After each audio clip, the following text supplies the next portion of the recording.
¿Buscando una oportunidad? ¡No encuentro nada! ¡Mira la página de Bancaja Habitat! Tus sueños se cumplen aquí. Residencial La Junia, en Muchamiel.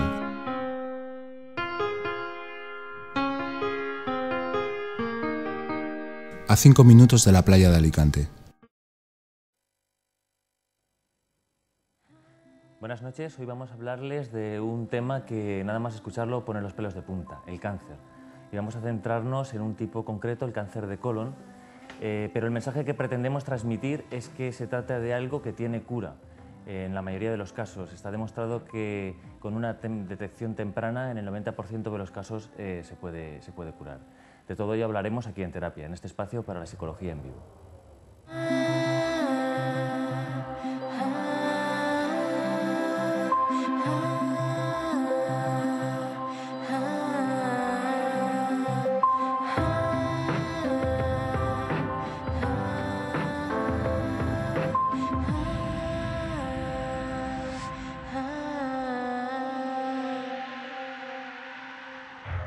Y vamos a dividir el programa en dos bloques. Por una parte, vamos a centrarnos en el diagnóstico, en el tratamiento temprano y después vamos a ver qué pasa cuando ya hay que pasar a la intervención, el tratamiento quirúrgico. Pero para comenzar hablando de esta primera fase de diagnóstico está con nosotros el doctor Víctor Toledo Pimentel, médico especialista en aparato digestivo de la Clínica Vistahermosa. Buenas noches, Víctor. Buenas noches, Jorge. ¿Qué tal? Muy bien. En primer lugar, Víctor, ¿cuál es la incidencia del cáncer de colon en España? ¿Cuántas personas lo padecen por término medio? Pues bien, quisiera aclarar una de las cosas que lo has hecho muy bien, el diagnóstico. Yo agregaría otra palabra, diagnóstico precoz. Esa es la parte fundamental. A ver, en España en este momento se diagnostican aproximadamente unos 28.000 casos al año de cáncer de colon, con una incidencia que está aumentando entre un 2,4 y un 3,1 de la población general, de la población de España. Como para que te des una idea, fallecen aproximadamente unas 14.000 personas de cáncer de colon al año en España y unas 600.000 en todo el mundo. Entonces, como dices aquí, el diagnóstico precoz es algo crucial. Eso es fundamental, fundamental. El diagnóstico precoz, y como has hecho hincapié al inicio del programa, el cáncer de colon hoy en día, diagnosticado precozmente, es curable en el 90% de los casos. Ese es un mensaje muy importante que la gente tiene que saber. Del diagnóstico precoz representa un 90% de curación cuando se hace. ¿Y cuáles son los sistemas para diagnosticarlo? En primer lugar, la clínica. Es decir, el paciente, el gran problema que tiene el cáncer de colon hoy en día es la falta de desconocimiento por parte del paciente. El cambio del hábito deposicional es uno de ellos. Ahora voy bien al baño, dejo de ir, paso a ir estreñimiento, ahora tengo diarrea. El dolor abdominal que no se acaba de saber el porqué. Dolor abdominal, hablo de pancita. El dolor de panza. Que ya me podrían ir diciendo. ¿Me entiendes que algo está pasando? Bueno, ahora me tomo un laxante, no voy bien al baño. Y el síntoma fundamental, porque este es un cáncer que canta, hablando mal y pronto, por el ano, es la sangre. Toda salida de sangre por el ano en un momento de la defecación, con o sin defecación, es un síntoma de alarma que se debe realizar el estudio. ¿Qué debe hacer una persona que identifica esto? Acudir a su médico, porque lo que primero que hay que hacer es una colonoscopia. Que eso sería, digamos, el primero de los diagnósticos.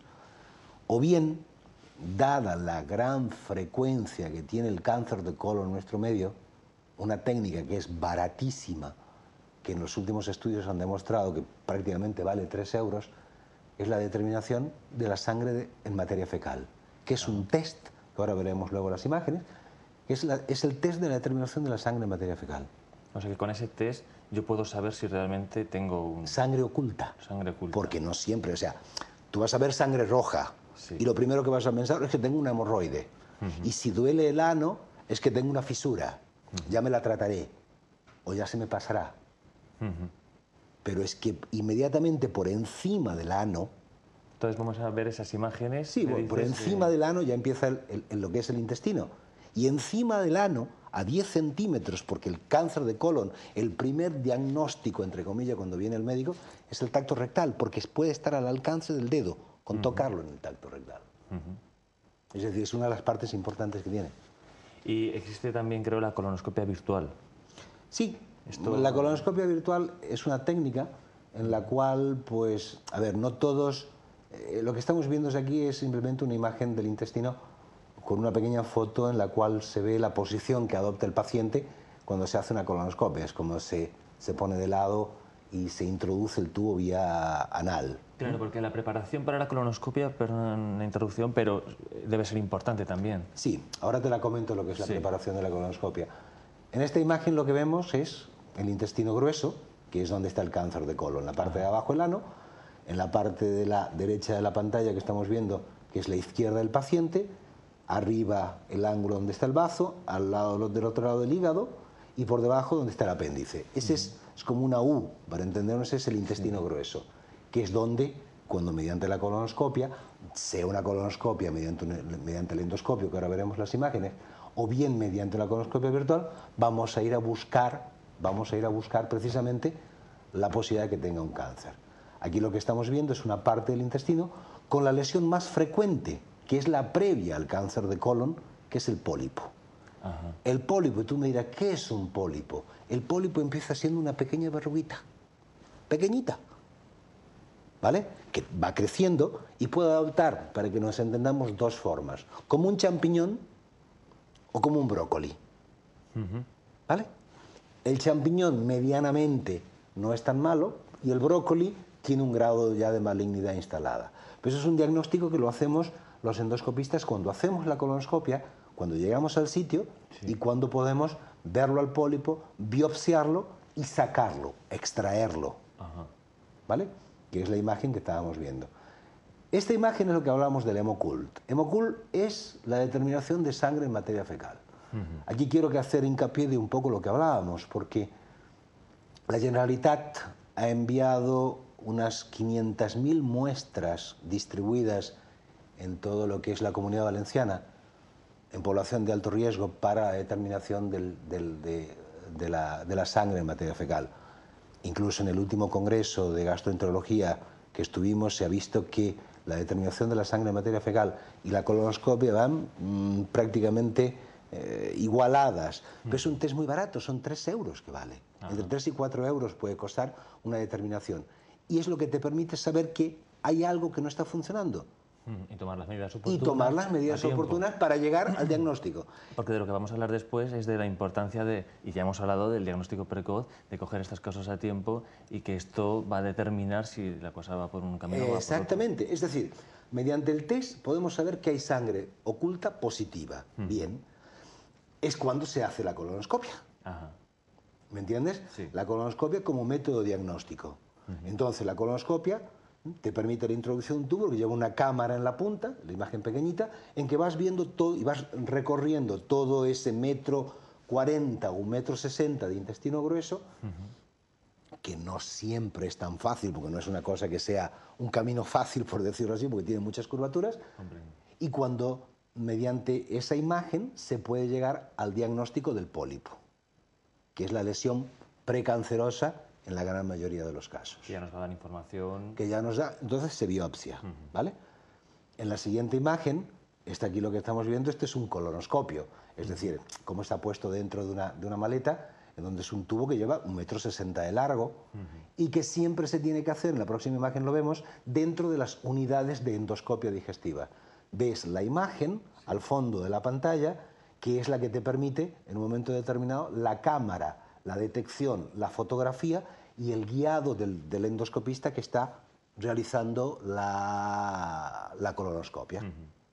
Pero para hacer una buena colonoscopia, es lo que hablábamos antes, y tú me preguntabas, respecto de lo que es la preparación. Es decir, nosotros usamos un preparado que es un polietilenglicol, que simplemente nos permite en un momento determinado una buena limpieza.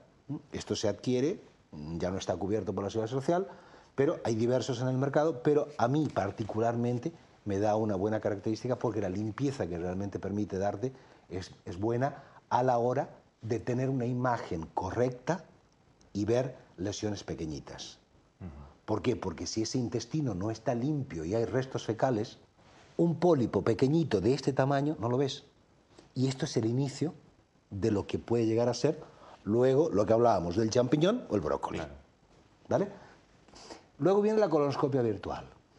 ¿Qué vengo a decirte colonoscopia virtual? La colonoscopia virtual, que también la realizamos en Clínica Vista Hermosa, cuando hay pacientes de riesgo que no se puede realizar una colonoscopia porque tiene una patología previa que no te la permite, o bien pacientes en los cuales no hemos podido completarlo, porque no es lo que te decía, no es un camino fácil de recorrer ese intestino, se puede hacer una colonoscopia virtual que no es molesta para el paciente, requiere una limpieza también, y se introduce aire con un ligero disconfort. Así como la colonoscopia se hace bajo sedación, esto es importante decirlo, eso es un detalle importante, que se hace bajo sedación por el pan, el paciente no tiene molestias, exactamente, porque está dormidito. La colonoscopia virtual nos permite un estudio tridimensional, aquí lo estamos viendo, tridimensional del intestino, para poder ver en dónde está situada la lesión. Y de esa forma, pues, tanto para mí como endoscopista o como para el cirujano, cuando tenga que actuar. El único inconveniente que tiene la colonoscopia virtual es que lesiones polipoideas de entre 5 a 10 milímetros de diámetro pueden no llegar a verlas. Ajá. O sea que es más efectiva, más La visión minuciosa, directa, la visión directa en todos los casos. Pero bueno, es una técnica. Aquí vemos la imagen de un pólipo, es lo que yo comentaba. Cuando hacemos la endoscopia nos encontramos con una lesión como es el pólipo. ¿Qué tamaño tendrá este pólipo? 2 centímetros aproximadamente. Entonces es grande. Es grande, exacto. Esto es un pólipo grande en el cual pues normalmente tiene un tallo y se corta. Y esto que estamos viendo es una imagen ya de un cáncer de colon instalado. ¿Qué es la imagen que nosotros vemos? Ahí es cuando se biopsia o se puede hacer un marcaje con una tinta especial para que cuando el cirujano vaya a buscarlo, que eso ya lo hablarán ellos luego, vaya y sepa exactamente dónde está, porque es un azul de metileno que se pincha y se queda de color azul y es una guía para que el cirujano lo pueda entrar. Y luego tenemos otra de las técnicas que estamos haciendo nosotros en Clínica Vista Hermosa, es la determinación genética. ¿Por qué? Porque también es importante que lo sepas, hay un alto porcentaje de una genética muy alta dentro de los factores del cáncer de colon. O sea que cuando... La poliposis familiar... Entenderíamos que son la familia, exacto, padres, abuelos, tíos... La poliposis familiar, ¿me entiendes? O tiene una alta herencia que diagnosticado a tiempo se puede saber si vas a tener o no vas a tener un cáncer. Así de claro, ¿eh? Y eso se hace mediante una determinación genética para ir a buscar el gen. Aquí puede haber diversos factores ambientales, diversos factores genéticos, diversos factores infecciosos como causas del cáncer de colon. Pero lo importante es que también la genética, y eso en Vista Hermosa lo tenemos, nos permite un estudio genético de la población. ¿Qué es lo que me pregunta el paciente? Y con respecto a la incidencia, aunque no obstante las estadísticas te dicen que a partir de los 50 años, yo en mi experiencia creo que tenemos que empezar a bajar un poco esa edad porque estamos encontrando cánceres de colon en pacientes de 35 años. Y eso es un drama, pero hay que explicarle al paciente que el hecho de que tenga un cáncer de colon cuando se diagnostica a tiempo, se cura. Claro. Por eso viene la intervención cuando yo no puedo, cuando saco un pólipo, cuando no puedo, cuando hay un cáncer, es cuando se remite al cirujano, pero es un tratamiento multidisciplinar. Claro. Al hilo de lo que dices, el tratamiento multidisciplinar, la importancia del enfoque psicológico también. Vamos a seguir hablando en un momento, Víctor, pero vamos a, si te parece, ver un reportaje en el que hablamos precisamente de eso, del enfoque psicológico, de cómo es el tratamiento psicológico. Perfecto.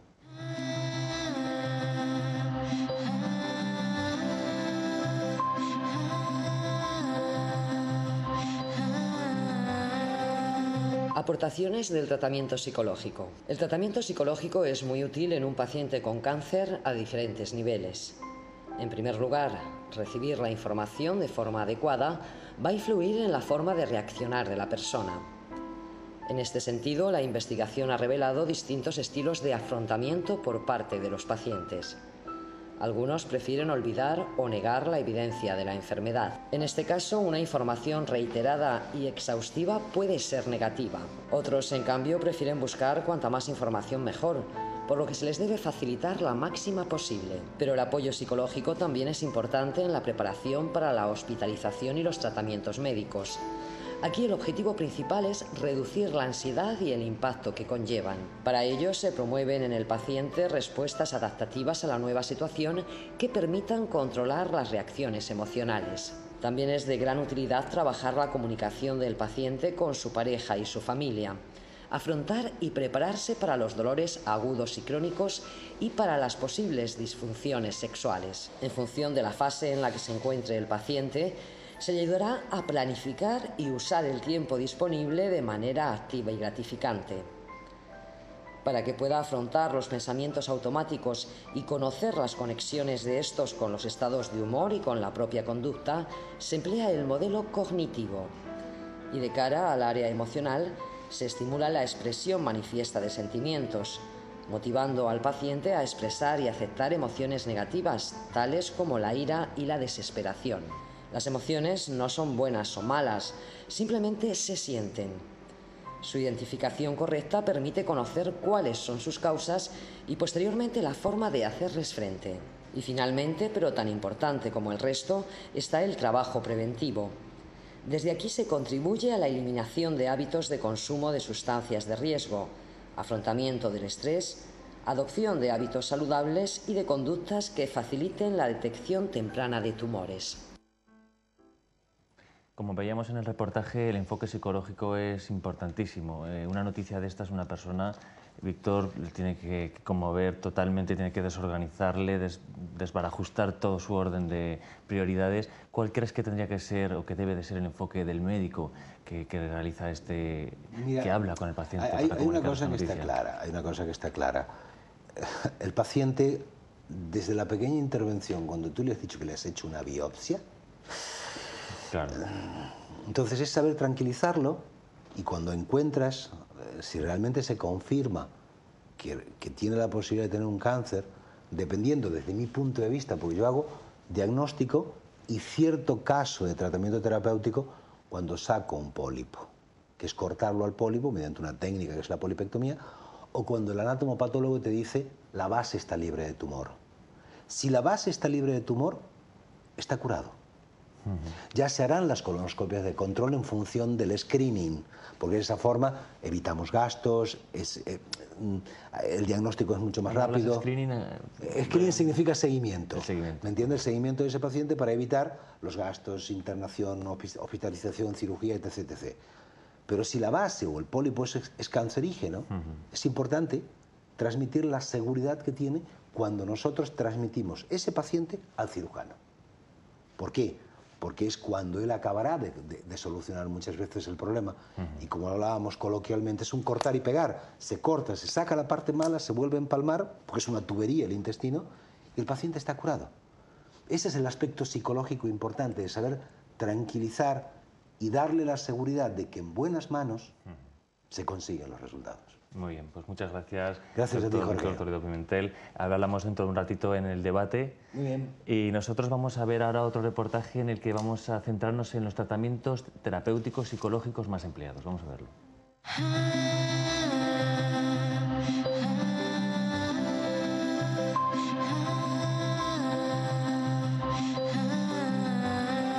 Programas de tratamiento más empleados para controlar el dolor. Entre los programas de tratamiento psicológico más empleados para mejorar la calidad de vida del paciente con cáncer, especialmente los inconvenientes de las sesiones de quimioterapia, cabe destacar la hipnosis. A través de esta se sugestiona una relajación profunda y una visualización de escenas placenteras. También es muy útil que antes y después de la quimioterapia se realice una relajación muscular progresiva con imaginación de escenas relajantes.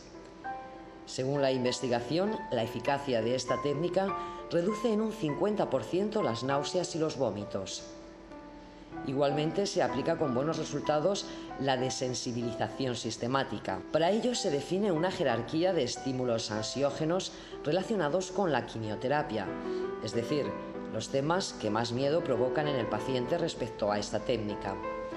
Después se aplica una relajación, mientras el paciente va imaginando cómo se enfrenta a esos miedos. De este modo va realizando ensayos en la imaginación, ensayos acompañados de bienestar físico, y así va perdiendo el miedo. Entre las técnicas de control atencional destacamos las de distracción mediante estímulos externos. Consisten en distraer la atención del paciente mediante videojuegos u otras actividades distractoras como ver la televisión o contar historias durante la sesión de quimioterapia.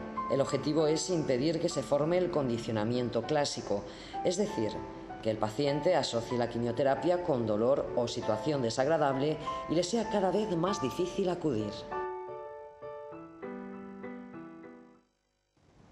Pues volvemos a centrarnos otra vez en el área médica. Ahora vamos a hablar del tratamiento quirúrgico y oncológico del cáncer de colon específicamente, y para ello están con nosotros el doctor José María Lloret Espí, especialista en cirugía del aparato digestivo, y el doctor Emilio Ruiz de Cuesta, especialista en cirugía del aparato digestivo también. Buenas noches a los dos. Buenas noches. Bueno, la primera pregunta que quería haceros es, desde el punto de vista médico, ¿cómo se define el cáncer? ¿Qué es el cáncer? Bueno, pues el cuerpo tiene infinidad de células, y esas células en la edad adulta, cuando ha acabado la etapa de crecimiento, se dividen fundamentalmente para sustituir a células que están enfermas o que han muerto. Siguen reproduciéndose. Claro, o para reparar lesiones. Esto es fácil de ver cuando uno se hace una herida en la piel. Esa es la función de las células normales, digamos. Pues en un momento dado, alguna célula en el organismo empieza a dividirse sin cesar. Se divide aunque no es necesario. Desde lo que nosotros podemos ver es que se va multiplicando, va generando más. Cada vez más sin freno, y esas células que, por otro lado, son células que no hacen su función adecuadamente, son células que no son sanas, van sustituyendo a las células sanas del organismo. Y ahí es cuando empiezan a aparecer los síntomas. Aparece el dolor, puede aparecer sangrado, puede aparecer, muchas veces se nota en forma de un bulto o una zona más dura. Entonces, básicamente, un cáncer es una reproducción enorme de células. Exacto, exageradas, sin freno. La capacidad de las células de dejar de crecer cuando no hace falta se pierde. El por qué es algo que todavía no tenemos del todo claro, por lo que no podemos atajarlo desde la raíz. ¿Y es un proceso irreversible esta multiplicación, este crecimiento? Bueno, en principio, vamos a ver, la evolución natural de un cáncer sin tratamiento es la muerte, evidentemente. Pero gracias a Dios, hoy en día disponemos de un arsenal diagnóstico y terapéutico que incidiendo en una cosa fundamental, diagnóstico precoz. Cuando la precocidad del diagnóstico se consigue, pues la posibilidad de curación aumenta exponencialmente. O sea, es decir, ¿quiere decir que no tiene cura? En absoluto. Lo que pasa es que ese arsenal nos permite tratar la mayoría de tumores. Lógicamente, cuanto más precozmente los tratemos, pues mucho mejor resultado. Entonces, incidiendo en ello, primeros eslabones, diagnóstico precoz, como ha dicho el doctor Toledo antes, colonoscopia, extracción de pólipos, etcétera, etcétera. Y con eso, pues, esos son métodos tanto invasivos como no invasivos, pero el resumen es diagnóstico precoz. Eso es lo que nos dará una gran ventaja. ¿Y cómo se trata específicamente el cáncer de colon? Pues el mejor tratamiento para el cáncer es la cirugía. Lo más efectivo de todo es extirpar ese órgano o ese segmento de órgano que está enfermo. Como desgraciadamente en un porcentaje importante de casos el cáncer ya ha saltado a la sangre o a los ganglios linfáticos, tenemos que apoyarnos en otros tratamientos que son la quimioterapia y la radioterapia, que en función de en dónde está localizado el tumor se pueden dar antes de la cirugía o después. Estos tratamientos no implican un peor pronóstico. Muchas veces se hacen como prevención a una resección quirúrgica. O sea que, aunque no se esté confirmado que hay que aplicarlos, se pueden aplicar como prevención. Claro, cuando tenemos sospechas de que el cáncer ha invadido los ganglios linfáticos, eso lo sabemos después de quitar el segmento en este caso que hablamos del cáncer de colon, el segmento de colon, eso se analiza al microscopio y si hay afectación de los ganglios linfáticos, previendo de que alguna célula haya podido escaparse y pueda anidar en el hígado o en el pulmón o en otro... Muchas veces vamos a ciegas, quizás. Claro, claro. La quimioterapia normalmente se pone por la vena para que vaya por todo el riego sanguíneo, llegue a todos los órganos y muchas veces se pone como prevención. Entonces, ¿estos 3 tratamientos no siempre son necesarios o sí, siempre se aplican juntos? Bueno, vamos a ver, en principio no necesariamente, es decir, lo que es el trípode de tratamiento, que es cirugía, quimio, radioterapia, no necesariamente es este orden. Si el diagnóstico es muy precoz, muchas veces la cirugía basta por sí sola. En los casos más avanzados, pues hay que recurrir a la quimio y radioterapia. En los casos muy grandes, incluso antes de la cirugía se emplea quimio y radioterapia, lo que se denomina neoadyuvancia.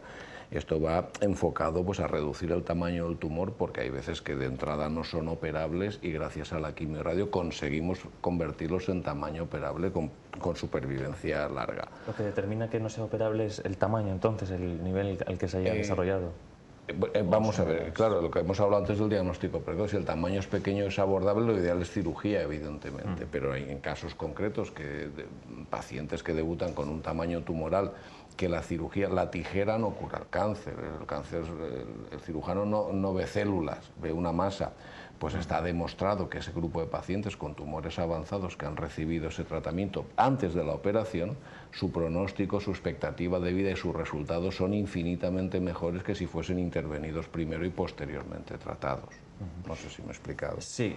¿Y qué papel juega la cirugía laparoscópica? ¿Y qué es también? Porque esta palabra laparoscópica, pues así a los que no somos expertos en la materia. Mira, básicamente la cirugía laparoscópica es una vía de abordaje al interior del organismo que es mucho menos invasiva que la cirugía convencional. Gracias a la introducción de una pequeña óptica conectada a una cámara que va a un monitor de televisión, casi como aquí, somos capaces de, a través de una incisión muy pequeña, ver la zona del aparato digestivo, explorar bien el hígado. ¿Qué ventajas tiene esto? Pues cuando hablamos de pacientes con cáncer que van a tener a lo mejor que estar sometidos a tratamientos de quimioterapia, que ya de por sí van a bajar las defensas, el hacerles una mínima agresión contribuye a que el organismo esté menos desgastado. Además de eso, la óptica de la que hablábamos tiene un aumento de cerca de 10 veces el ojo humano. O sea que vemos con mucha mayor precisión. La zona de los ganglios que tenemos que limpiar y las estructuras que conviene conservar para que haya menos efectos secundarios en la cirugía, pues nos lo facilita mucho. Entonces tiene menos riesgos que la cirugía convencional.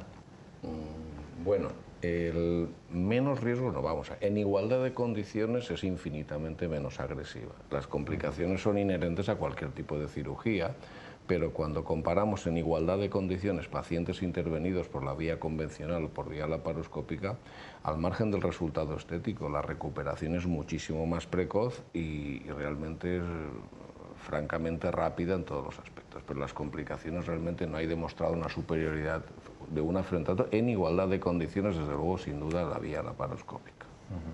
Hemos hablado de cirujanos, digestólogos, oncólogos, psicólogos. ¿El tratamiento de un cáncer de este tipo es un trabajo de equipo, entonces? Pues sí, y cada vez más. Es una enfermedad que abarca un montón de aspectos de la persona y que para tratarla con absoluta garantía es mejor que contar con un grupo que trabaje junto, que cada uno domine perfectamente una parcela. Es cada vez más difícil que una persona lo sepa todo, lo domine todo y lo controle todo.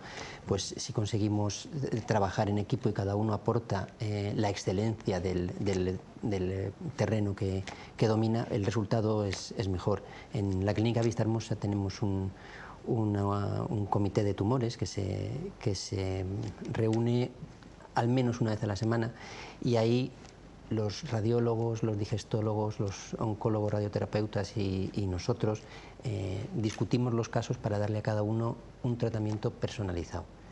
Dentro de los protocolos actualmente aceptados, sí que hacemos un tratamiento a medida según las necesidades, y eso verdaderamente ha mejorado los resultados muchísimo. Claro. Y ya por terminar, ¿qué le diríais a una persona a la que se le ha diagnosticado un cáncer de colon? En primer lugar, que se tranquilice, lo primero. En segundo lugar, que utilice el Internet de manera razonable, porque a veces tenemos un abuso de información que no todos los pacientes están en condiciones de procesar, y entonces te encuentras pues, que recibe una información pues, sesgada o pocas veces poco valorable.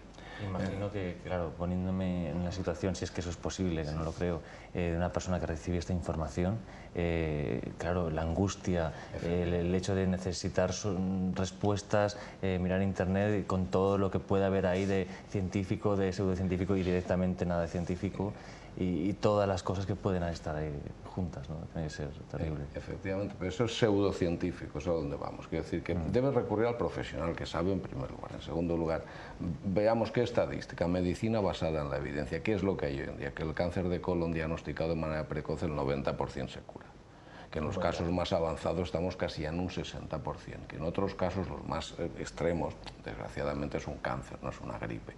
Pero en casos lo que se pretende es convertirlo en enfermedad crónica, como si fuese una diabetes, una hipertensión, y que puede que cíclicamente a lo largo de su vida necesite seguir tratamiento recurrente. ¿Pensáis que nos vamos acercando a conseguir esto? ¿Conseguir que se convierta en una enfermedad crónica? Un paréntesis en esta pregunta. Pues hombre, nos vamos acercando, estamos todavía lejos para conseguir que en el 100% de los casos ocurra, pero sí que es cierto que hemos avanzado en los últimos 10 años, se ha avanzado en muchos aspectos, tanto en el diagnóstico precoz, que es el pilar fundamental para conseguir la curación, como en el tratamiento. Y se sigue avanzando, cada vez hay tratamientos más específicos, ya la quimioterapia no es como era antes, un tratamiento indiscriminado que tenía infinidad de efectos secundarios. Los tiene, pero vamos avanzando. Muy bien, pues muchas gracias a los dos, doctor Ruiz de la Cuesta, doctor Lloret Espí, por haber estado aquí. Vamos a hablar en breve en el debate, pero pues muchas gracias por estos datos alentadores. Muchísimas gracias. Buenas noches. Y nosotros vamos a hacer una breve pausa y volvemos enseguida.